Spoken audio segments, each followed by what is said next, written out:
마태복음 4장 23절부터 25절까지의 말씀 우리 한 절씩 교독하시겠습니다.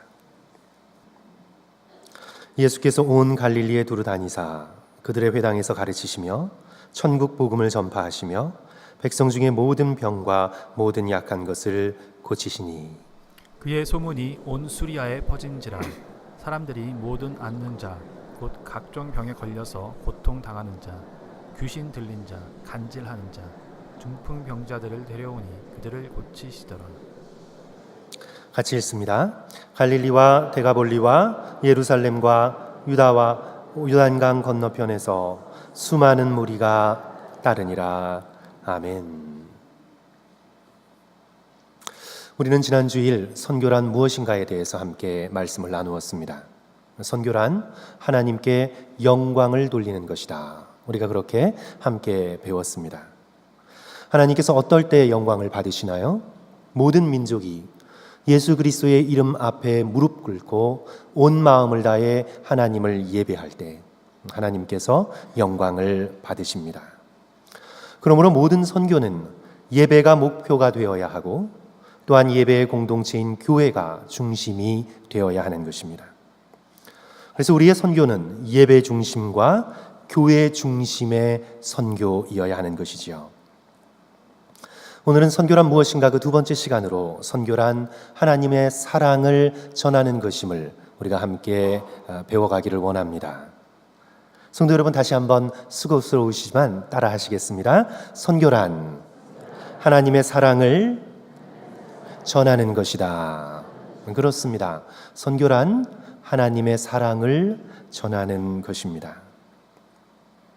예수께서는 단지 말씀으로만 천국의 복음을 전파하신 것이 아닙니다. 오늘 우리가 함께 교독한 이 본문의 말씀은 예수 그리스도의 지상 사역을 잘 요약하고 있는 말씀인데요.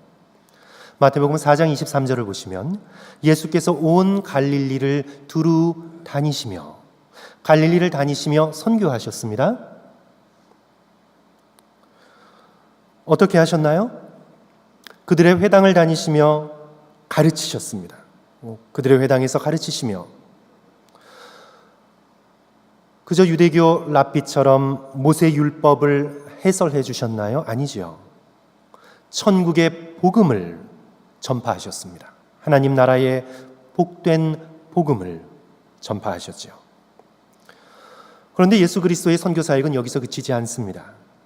말씀으로만 하나님의 나라를 선포하신 것이 아니라 어떻게 해요? 모든 병과 모든 약한 것을 고치시니 24절 그의 소문이 온 수리아에 퍼진지라 사람들이 모든 앓는 자 곧 각종 병에 걸려서 고통당하는 자 귀신 들린 자 간질하는 자 중풍병자들을 데려오니 그들을 고치시더라. 말씀뿐만 아니라 행위로 즉 긍휼의 사역으로 선교하신 것입니다. 모든 병과 모든 약한 것을 고치시면서 예수 그리스도께서 천국 복음을 전파하신 것입니다. 그러므로 사랑하는 성도 여러분, 오늘 이것을 반드시 기억하셔야 됩니다. 선교는 말씀의 사역과 긍휼의 사역이 함께 가야 합니다.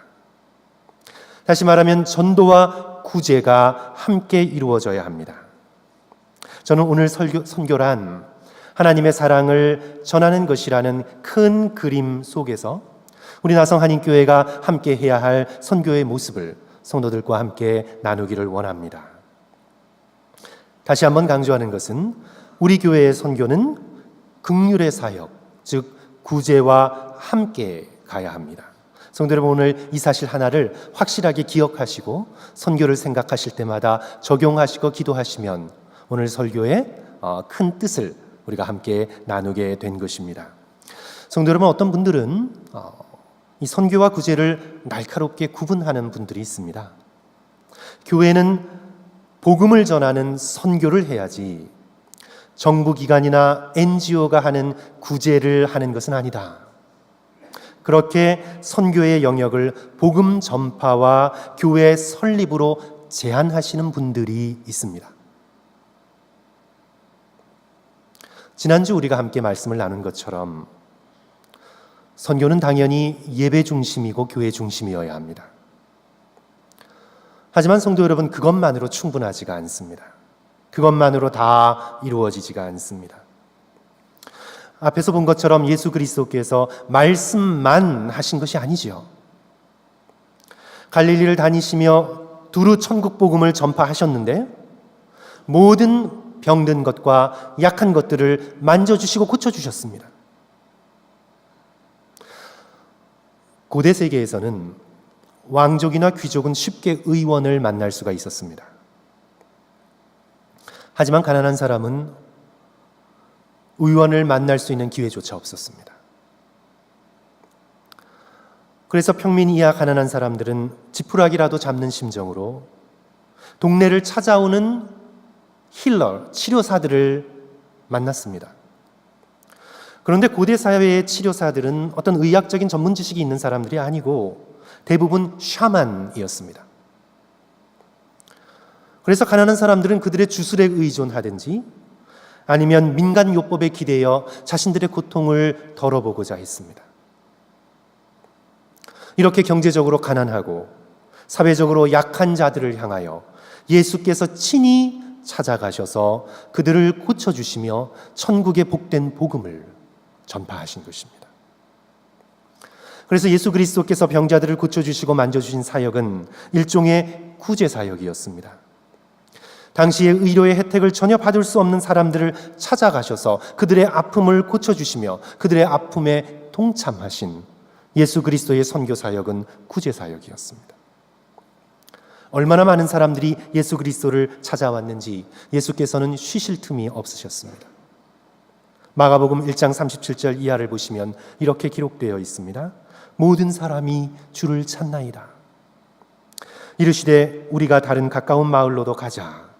거기서도 전도하리니 내가 이를 위하여 왔노라 하시고 이에 온 갈릴리에 다니시며 그들의 여러 회당에서 전도하시고 그리고 어떻게 해요? 또 귀신들을 내쫓으시더라. 귀신 들려 고생하는 자들을 불쌍히 여기시고 그들을 귀신의 사슬에서 해방시켜 주셨습니다. 마가복음 6장 31절에서도 이렇게 기록합니다. 예수께서 이르시되 제자들에게 너희는 따로 한적한 곳에 가서 잠깐 쉬어라. 제자들이 쉴 틈이 없었습니다. 말씀을 전하는 사역으로 쉴 틈이 없은 것이 아니라 병든 자와 약한 자들을 고치시는 예수 그리스도를 함께 돕는 일에 있어서 쉴 틈이 없었습니다. 잠깐 쉬어라 하시니 이는 오고 가는 사람이 많아 음식 먹을 겨를도 없음이었더라. 제가 지난주에 우리 구한말 일제시대 때 선교에 대해서 말씀드렸는데요. 사랑하는 성도 여러분, 우리나라를 찾은 선교사님들은 예수 그리스도의 이런 모습을 본받아서 자신의 말뿐만 아니라 행동으로 선교했습니다. 알렌 선교사는 최초의 서양식 병원인 제중원을 세우고 많을 때에는 하루에 환자 270명을 돌보았습니다. 병원 문에 방을 붙였습니다. 남녀노소 불문하고 어떤 병이든 아픈 자들은 아침 10시까지 오시오. 병든 사람들이 구름대처럼 몰려들었습니다. 그 선교사의 사랑의 사역을 통해서 그들의 아픔이 치료되는 놀라운 은혜를 경험했습니다. 이제 알렌 선교사의 뒤를 이어서 존 헤론 선교사가 복음 전파와 함께 의료 사역에 헌신하게 되는데요. 조선인 한 사람이라도 더 살리기 위하여 불철주야 왕진 가방을 가지고 이리저리 뛰어다니다 과로로 쓰러져서 말씀드린 바대로 조선에 온 지 5년 만에 그가 세상을 떠납니다.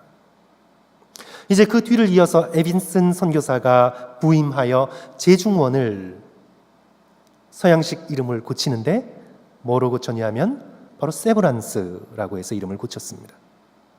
현재 연세대학교 부석병원이 되었습니다. 사랑하는 성도 여러분, 선교사들이 한국의 의료계에 남긴 족적은 절대적입니다. 그들은 말로만 전한 것이 아니라 그들은 병든 사람들을 친히 손으로 만지고 그들의 고름을 짜내고 그들의 아픔을 함께 하면서 그들을 돌보는 치료 행위를 통하여 예수 그리스도의 사랑의 복음을 전한 것입니다. 구제를 통하여 십자가의 사랑을 몸소 보여준 것입니다. 전라도 광주 선교의 아버지 격인 아주 존경받는 최흥종 목사님이라는 분이 있는데, 그 목사님의 회심에 결정적인 영향을 끼친 포사이드 선교사님에 대한 이런 이야기는 아주 유명하게 알려져 있는 이야기입니다.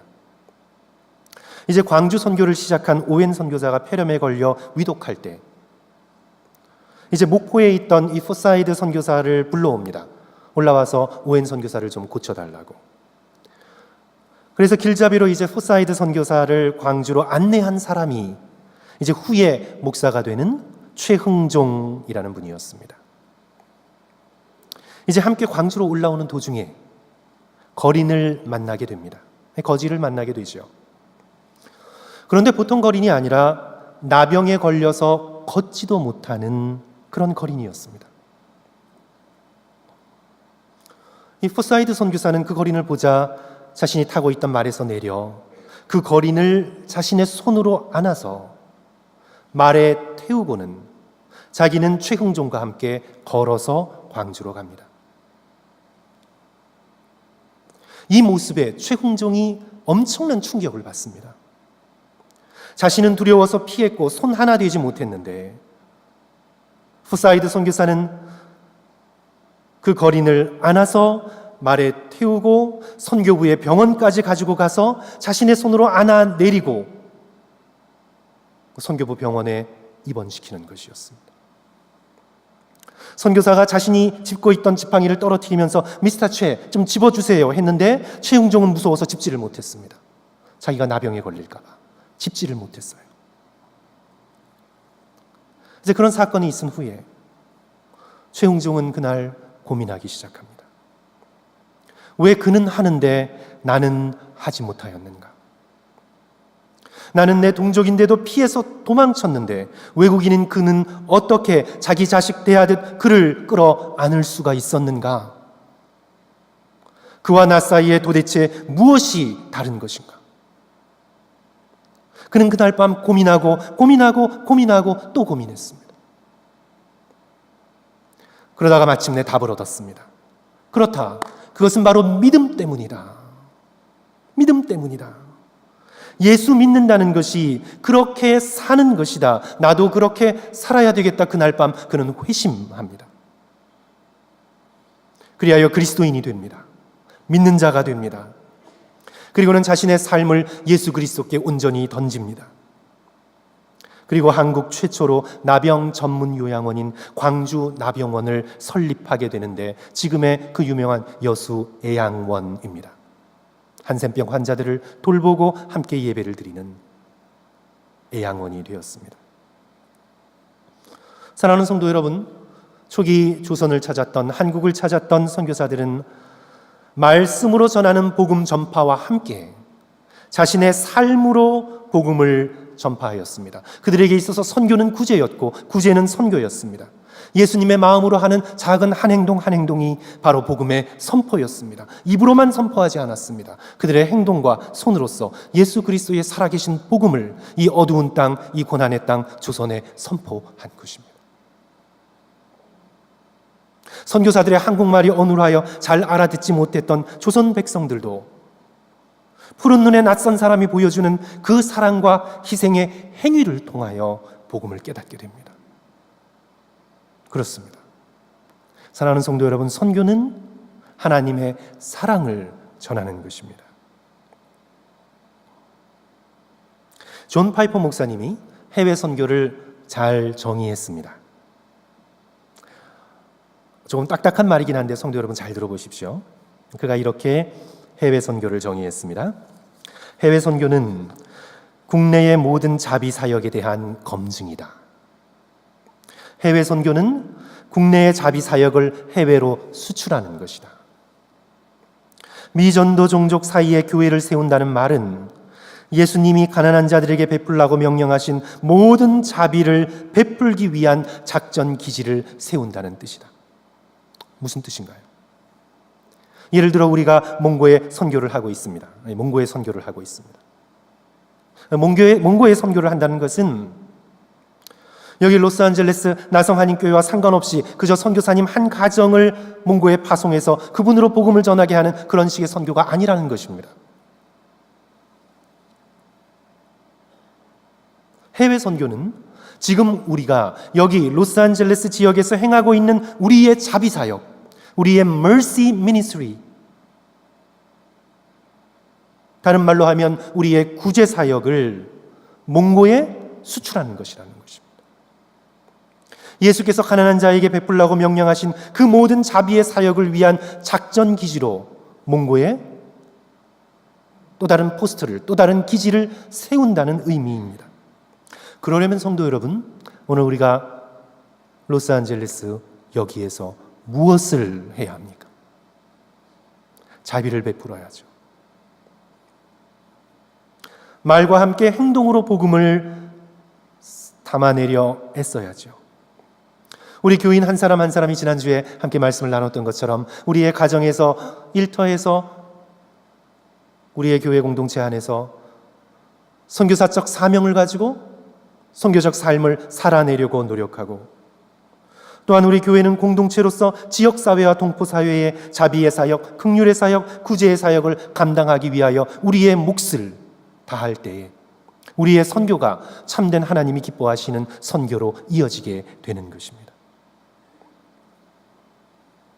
이것이 바로 예수 그리스도께서 너희가 권능을 받고 예루살렘과 온 유대와 사마리아와 땅 끝까지 이르러 내 증인이 되라는 사도행전 1장 8절의 정확한 표현인 것입니다.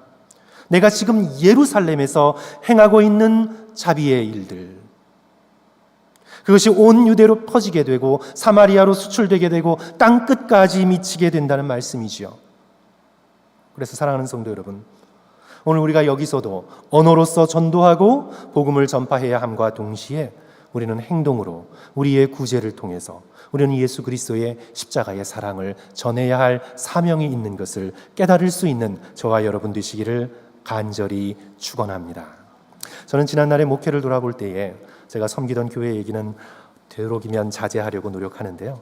제가 지난날 목회를 돌아볼 때에 제가 뿌듯하게 생각하는 세 가지의 사역이 있어서 우리 성도들께 간단하게 나누려고 합니다. 첫째로, 갈 곳이 없었던 장애인 공동체를 당시 제가 섬기고 있던 교회가 품어준 것입니다. 이 30여 명, 40여 명의 장애인들이 모일 곳을 찾지 못했습니다. 매주 공간을 빌리고 사무실을 빌리려면 교회에다가도 렌트를 내야 됐습니다. 그런데 그런 경제력이 당시 없던 장애인 공동체를 당시 제가 섬기고 있던 교회가 공간을 무료로 쓸 수 있도록 개방해 드렸습니다. 작은 사무실도 드렸습니다. 그 당시 교회 공간이 결코 넉넉하지 않았습니다. 하지만 성도들이 기쁜 마음으로 그렇게 하기로 결단했습니다. 그로 인해서 교회가 받은 복은 이루 말할 수 없이 큽니다. 공간만 내주었을 뿐만 아니라 함께 참여하여 자원봉사를 했습니다. 장애인 한 사람 한 사람들을 붙들고 기도했습니다. 현재의 삶의 자리에서 멀리 나가진 못해도 현재의 삶의 자리에서 그렇게 긍휼의 사역을 기꺼이 감당하려 노력했습니다. 둘째로요, 큰 교회가 아니었음에도 불구하고 20명에서 많게는 30명 가까이 아동들을 월드비전을 통해 정기적으로 꾸준히 후원했습니다. 아동들의 사진을 카피해서 그 밑에 이름을 적고 그것을 성도들이 함께 가지고 있으면서 단지 돈만 보낼 뿐만 아니라 그들을 향한 기도의 사역도 함께 감당했습니다. 교회 창립 헌금 전체를 아동 후원에 드린 적도 있었습니다. 멀리 나가지 못해도 지금 마음속에 한 영혼이라도 품고 기도하려는 성도들의 긍휼의 마음이 귀한 열매를 맺었던 것이지요. 셋째로 또한 제가 돌아보면서 보람을 느끼는 것 가운데 하나는 교회를 찾아온 연약한 이들을 성도들이 따뜻하게 품어주었던 경험이었습니다. 한때 탈북 동포들이 한 20명에서 30명, 아이들까지는 한 40명 넘게 갑자기 교회로 몰려왔던 적이 있었습니다. 그때 교인들이 조를 짜서 자동차로 교회로 모시고 오고 모셔다 드리고, 또한 영어에 능숙한 교인들은 통역을 하며 평일에도 행정적인 일들을 도맡아 도와주었고, 또한 가정에 초대하여 함께 교제를 나누기도 했습니다. 물론 제가 언젠가 말씀드린 적이 있었던 몇몇 가정들은 탈북자 자녀들과 우리의 자녀들을 교육 함께 시킬 수 없다고 교회를 떠나기도 했습니다. 아픔도 있었습니다. 하지만 대부분의 교인들이 따뜻한 마음으로 맞아주고 품어주었습니다. 저는 현재 우리 나성 한인교회의 사역을 돌아보며 감격하고 있습니다. 우리 교회가 9곳의 파송 선교사를 보내면서 여러모로 선교사님들을 도우며 현지인들을 돌보며 함께 복음을 전하고 있는 것에 저는 하나님 앞에 굉장한 자부심을 느낍니다. 우리 특별히 과테말라에서 선교지 120가정에게 성도 여러분 부뚜막을 지어드렸습니다. 우리 교회에서. 우리 교회가 행한 선한 일들을 선전하지 않으니까 잘 모르시죠. 성도 여러분, 120개의 일종의 화덕을 우리들이 선교 갔던 그 지역에 만들어드렸습니다. 밀폐된 공간에서 그냥 불을 태워서 음식을 하다 보니까 실내에 연기가 가득하게 되고 주민들의 건강이 굉장히 좋지 않았습니다. 우리 교우들이 연합하여 한 개당 140불 하는 화덕을 120개나 만들어 주었습니다. 그로 인해서 우리가 선교하는 지역에 그분들의 삶의 질이 개선되고 건강에 좋은 영향을 미치고 또 교회가 더 큰 영향력을 행사하게 되었습니다. 정말 아름다운 일입니다. 사랑하는 성도 여러분, 우리 영어권에서 돌보는 우리 노숙자 사역은 아름답고도 놀랍습니다. 우리 어제 교역자 회의를 하면서 제가 또한 보고받고 함께 기쁨을 나누었는데요. 우리 지금 현재 영어권 예배에 출석하는 우리 홈리스 노숙자 분들이 8분 계신데 그분 가운데 4명이 재활에 성공을 하고 있습니다. 너무나 아름다운 일입니다. 우리 영어권 교우들이 든든한 후원자가 되어주고 있습니다. 어떻게 하면 그분들이 함께 재활할 수 있는 공간을 마련할 수 있을까? 우리 영어권 젊은 가정들이 함께 기도하면서 함께 그 길을 백방으로 뛰며 찾아보고 있습니다. 성도 여러분, 놀라운 일입니다. 아름다운 일입니다. 하나님을 기쁘시게 하는 일입니다. 또한 매년 바하 멕시코 지역에서 펼치는 구제 활동은 6년째 계속 이어져 오고 있습니다. 교회에 새는 지붕을 고쳐주고 에어컨을 설치하고 냉장고를 구입해주고 음식을 채워주고 아이들을 교육시키고, 사랑하는 성도 여러분, 인간은 몸과 영혼을 지닌 존재입니다. 인간은 영혼만 지닌 존재가 아니라 몸도 지닌 존재입니다. 우리는 영혼만 쏙 빼서 돌볼 수는 없습니다. 영혼에게만 복음을 전할 수는 없습니다. 우리가 진정으로 복음을 전하기 위해서는 영혼에게 복음을 전하면서 그 영혼이 깃들어 있는 몸도 돌보아 줘야 합니다. 말씀의 선포와 함께 우리의 선교는 구제의 돌봄이 있어야 합니다. 바로 이런 이유 때문에 오늘 우리가 함께 읽은 이 말씀 속에서 나사렛 예수 그리스도께서는 하나님의 나라의 복음을 전파하고 가르치심과 동시에 병들고 연약한 자들을 친히 그 거룩하신 손으로 만지시며 그들을 고쳐주셨던 것입니다.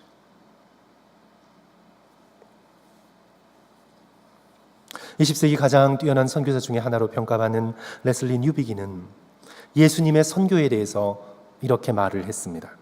또 조금 딱딱하고 조금 더 복잡한데요. 성도 여러분, 잘 생각해 보십시오. 레슬리 뉴비긴이 이런 말을 했습니다. 예수님의 선교는 하나님 나라의 선포뿐만이 아니라 그 나라의 현존을 당신의 인격 속에 담아내고 있었던 것이다.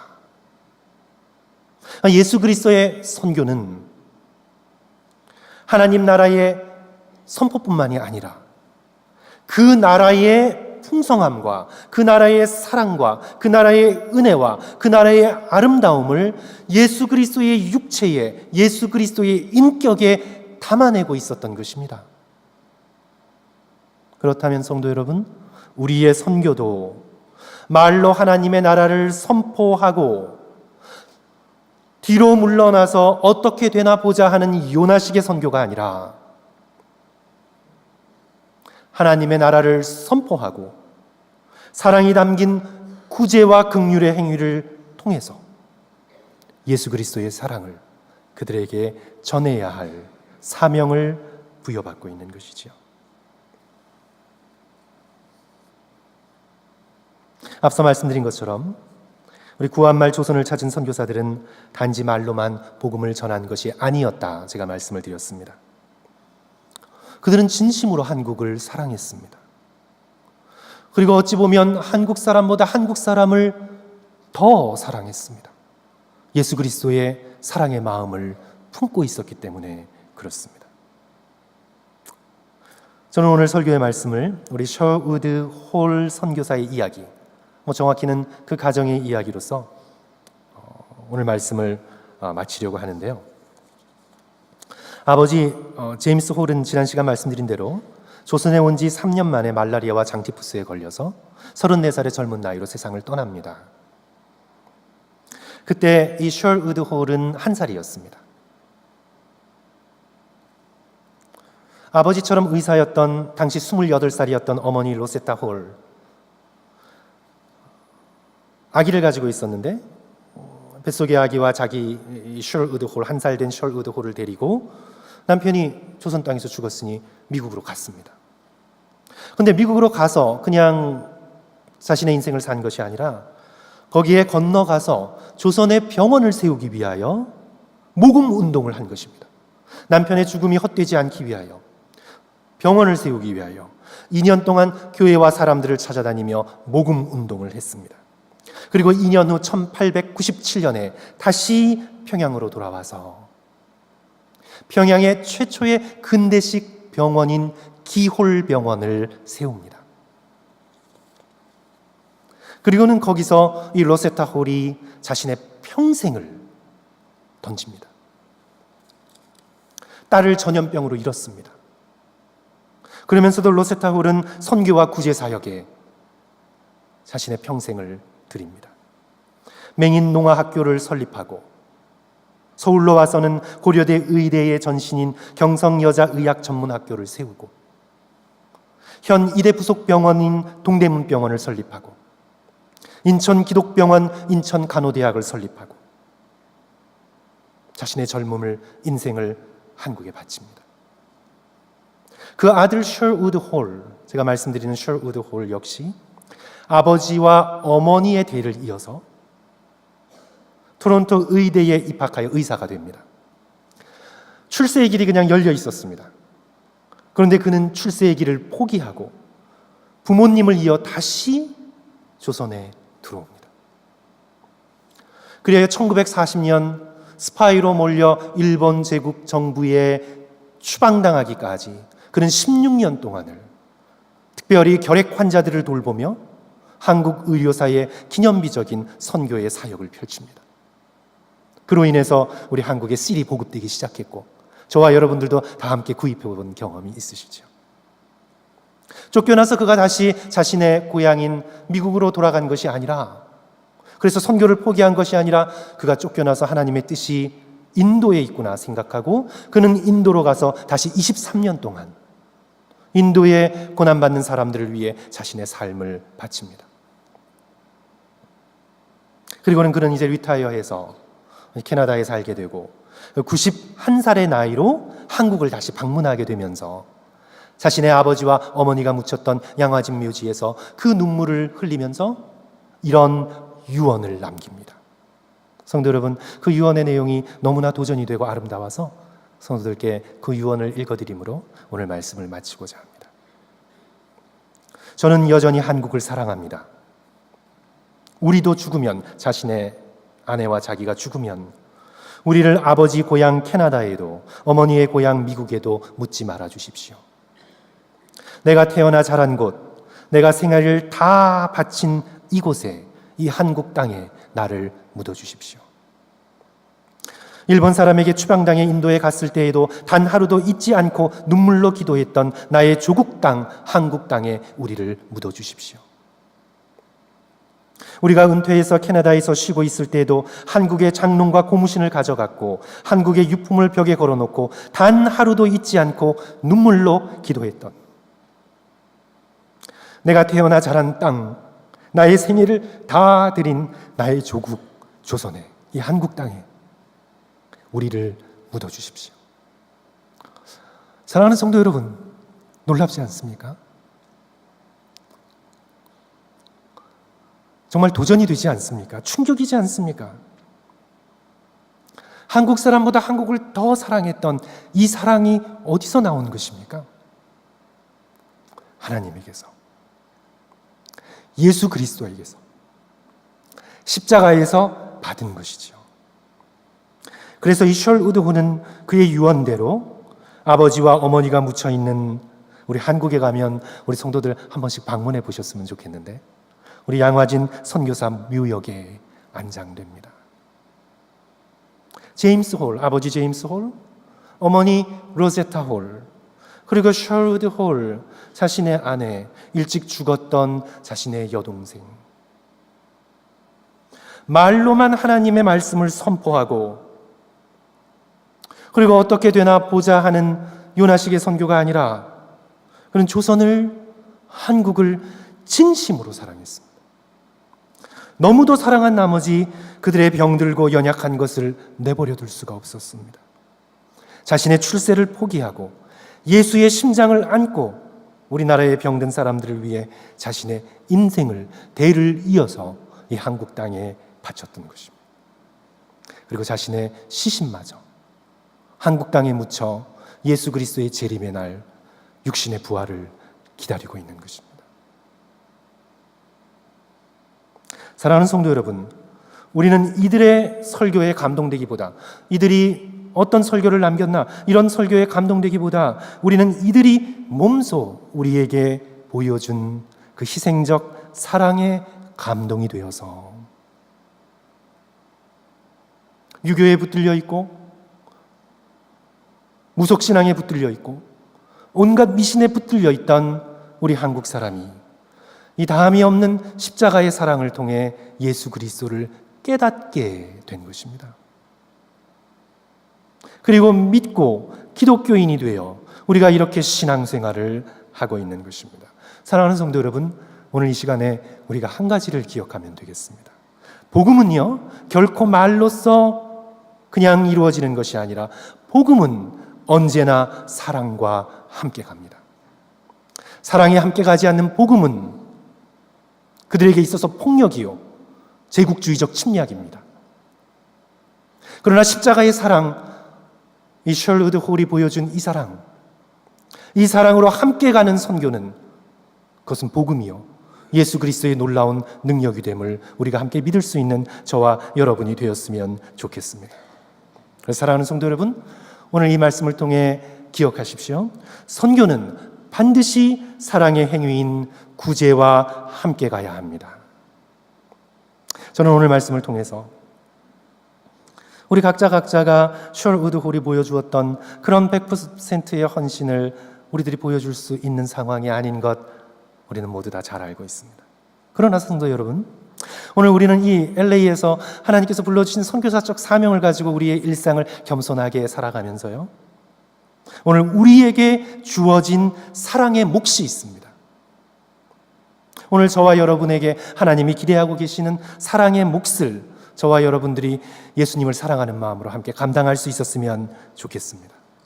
우리의 일상에서 선교적 사명의 삶을 살아내고 우리가 복음이 전파되어야 할 저 먼 곳, 우리 영적 전쟁의 최전선에 우리의 마음을 가지고 사랑으로 저들을 품어가며 우리 선교와 구제로 그 땅을 함께 품어나갈 수 있는 우리 나성 한인교회와 저와 여러분 되시기를 주님의 이름으로 간절히 축원합니다. 우리 함께 기도하겠습니다.